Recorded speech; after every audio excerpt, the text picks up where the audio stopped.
Okay, so this video is going to be showing a ton of different, what I would consider core movements with the mace. Some of them are a little easier with clubs, but if all you have is a mace, you can do a lot of that work with the mace as well, as I will demo here. And then kind of the last bit is using mace for more traditional lifting movements, not mace swing kind of movements. So the first one you'll see here is we'll have a Mace 360. So this is when the mace is going over your shoulder and all the way around, continuous motion, over and over and over and over again until you feel like switching sides, then you go the other direction as well.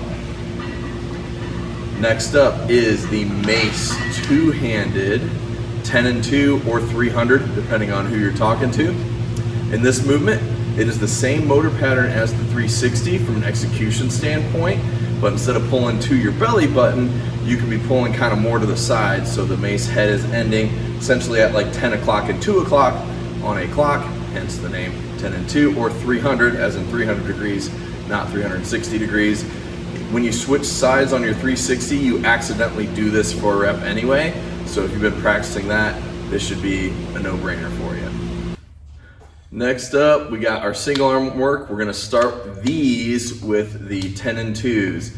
Now, depending on what direction you're going, there's an inside and an outside. So inside's what we're showing here first. Inside basically means the finish of the swing is pulling toward the inside of your body. If you think about your 360s and your 10 and 2s, this would be one of your arms is going inside, one of your arms is going outside. Now we do the hand switch here. This lets you kind of get used to a single arm swing, and that'll allow you to kind of build the confidence and control to go without that 10 and 2 catch. So next up, we got the 10 and 2 outside swing, and the outside is going to be the same idea, but it's what your other arm does on a 360 when you're two-handed. So you'll be pushing to the outside as your final movement, not to the inside. Hence the name, not rocket science. Now, after that, if you feel comfortable going back and forth like that 10 and 2 with the control with double hands in the middle, we now go over to single arm where you stay on the single arm. So first up is the inside 360. You will start with your arm outside of your body and you kind of do the circle to the middle / outside of your body. So it's not crossing over a ton with your wrist. If you try to center all the way back to your belly button, it's harder to control. You'll kind of stay on the half of your body that the mace, of the arm that you're using. And then the opposite of this is of course the inside swing, which I think mechanically is easier. Although when you get heavier, you can handle more weight on the inside. So this right here is the single arm 360 outside. All right, next up is the ballistic curl. This is a dynamic kind of speed curling movement. You got a little bit of a hand switch happening there. You can control it on the way down. You should control it on the way down, or you can go fast and just try to be springy. That's fun too. The basic version is you're gonna be sliding your hands up to the top of the mace to switch. The more advanced version, if you wanted to use the ballistic curl into like a 360, is you would be sliding the hand down to the bottom. And I have videos on that as well, but this is just your basic ballistic curl. Next up, we got the uppercut. So this is some good like torso twisting with some upper back work, a little bit of everything happening in the upper body. You can see you wanna not overextend your arms. You wanna basically in the finish, you need to be having your arms kind of at a 90-degree angle, much like that pose that Arnold's super iconic for. That's what you're gonna be looking for on that. Next up, we have swipes. So think about it like a single arm kettlebell swing on the outside of your body. Key point of performance here is when it swings in front of you, you need to pull it back in a gunslinger position, just like you're trying to do a clean with a kettlebell. That pulling back is gonna make it track real nice and tight to your shoulder, and you'll touch your back, but you won't beat your back if you do it like that. If you swing it up too high, it's just gonna come down and beat the crap out of you. Next up, so this is a two-handed mill. This is a push out side swing 360 is what's actually happening. This is one of those movements that's better with a club because you don't have to worry about bending your arms and choking up so you don't hit your feet. But it works with a mace as well. You just got to bend your arms a little bit. So pushing out, 360 over the front shoulder, and you just continue the motion. Now that you've figured out what happens with two hands on our 360s, and we went to single arm 360s, inside and outside, it's the same thing on these mills. It's a push, and then either an inside 360 or an outside 360, depending on which direction you push. So here you can see the inside mills happening, and then some outside mills going on here as well.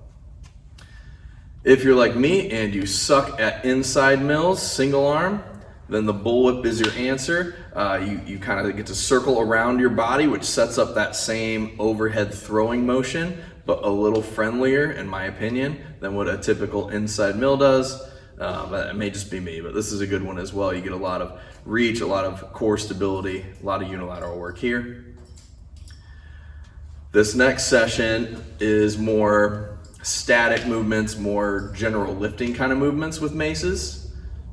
The initial one here is the pullover and the pullover square. So if you have a really hard time figuring out that stretch position with your hands behind your head, pullovers are a great place to start. It lets you just focus on that range of motion, not the timing and the swing and all that. And then after you get the hang of that, the pullover square is essentially a 10 and 2 without a swing. Again, these probably better with a club. Anything where I'm grabbing the middle of the mace is better with a club. Next up, just some basic bodybuilding type things. We have the good morning. You're not gonna get a ton of hamstring work. Maces are crap for working legs, but you will get some trunk stability happening here as you feel the offset back and forth. After that, we got the press out. Press out is where you are just doing essentially holding the extended position of a front raise with a dumbbell, but you're doing it with a mace. So there's a lot more wrist work happening. You want to make sure at least that top arm is going parallel to the floor, if not the bottom arm. You can see as I extend, I'm kind of at my belly button, and then I extend to about sternum height. So it's going to be traveling up just a little bit on the press outs. Next up, just a basic bent over row. You actually will get a decent amount of back work from this, but the key of it is that offset nature, just like the good morning is giving you a little bit of that anti-rotation stuff you'd see in here versus like Pavlov press. It's a lot of the similar action happening. Almost done here. We got the overhead press.